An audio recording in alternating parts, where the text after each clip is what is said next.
সিংহভাগ মানুষ জাতীয় সঙ্গীতের পরিবর্তন চাইবে।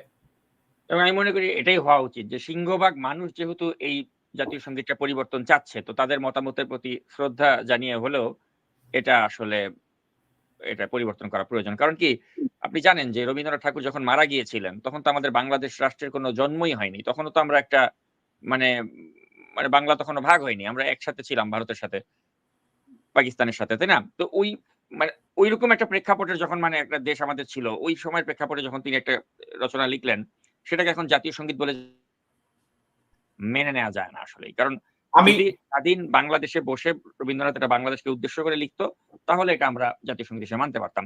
বাংলাদেশ রাষ্ট্রের অভ্যুদয়ই যখন ঘটে নাই, ওই সময় লিখিত একটা সঙ্গীতকে যদি এখন জাতীয় সঙ্গীত বলা হয়, এটা খুবই দুঃখজনক। কারণ অন্যান্য দেশের জাতীয় সঙ্গীতগুলো যদি আপনি দেখেন, ওগুলো কিন্তু ওই দেশের অভ্যুদয় ঘটার পরে বেশিরভাগ ক্ষেত্রে লেখা হয়েছে।